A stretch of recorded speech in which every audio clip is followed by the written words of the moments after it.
Hey, what's up? I'm Darkbblue, trying to help everyone enjoy games in depth. Let's go back to Grim Dawn Painless Guide. You may have encountered a shrine and obtained a devotion point in your first main quest. Devotion can be seen as the third skill tree other than your two class trees, which is an important component of builds in this game. This video will guide you through the devotion mechanic. I will try to make this guide more comprehensible than making it entirely precise. You don't need to feel worried about making mistakes about devotion, as you can freely respec later in the game. The first thing we need to talk about is how to get devotion points. Just as what you have done, you obtain devotion points by repairing shrines. You don't need to be worried about missing any shrine because there are over 150 shrines in total in all the three difficulties. On the other hand, you only have 55 devotion points at most, so you only need to find no more than 1/3 of all shrines to max out your devotion points. With that being said, I would recommend a third-party tool to aid you in finding shrines. It's called Grim Tools, a database with very comprehensive Grim Dawn data. You can use its checklist function, which shows all shrines in the form of a checklist. Now that you know how to obtain devotion points, let's move to how to invest into different constellations.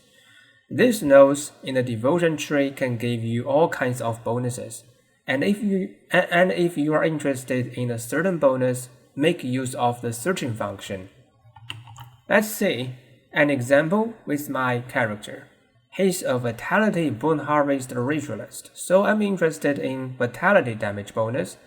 I simply type it into the text box and all the nodes related to it are highlighted. The searching function is very useful if you want to make your own devotion plan. The next question you may want to ask, I suppose, is why all these constellations are dark and you can't put any points into them? This is related to something called Affinities. As you can see in the top left corner, there are 5 different affinities. Most constellations have certain affinity requirement as well as affinity reward when you complete them. For example, now I want to grab the Gallows, which requires 1 blue affinity point.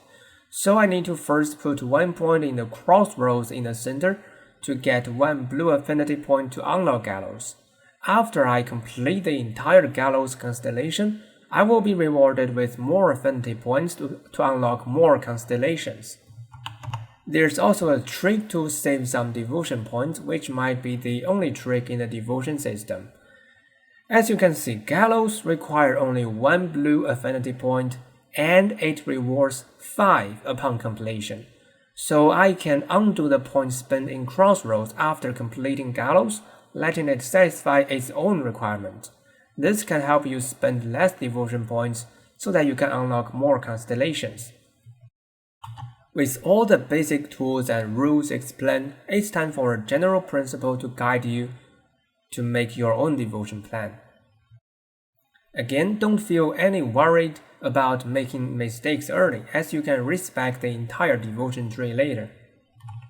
Generally, you'll need to pay attention to 2 types of constellations. The first one is called ultimate constellations. Their key characteristic is that they have very high affinity requirement but no affinity reward, and they usually locate in the outer circle of the constellation map. Use the searching function to know what ultimate constellations contribute to your playstyle. At least grab 1 such ultimate constellation and grab 2 if you can. The second type is RR constellations, aka resistance reduction. As shown on this page, RR can be divided into 3 types, determined by their descriptions. Minus X%, X reduced target resistance, and X% reduced target resistance. Knowing their different descriptions, you can search them at ease.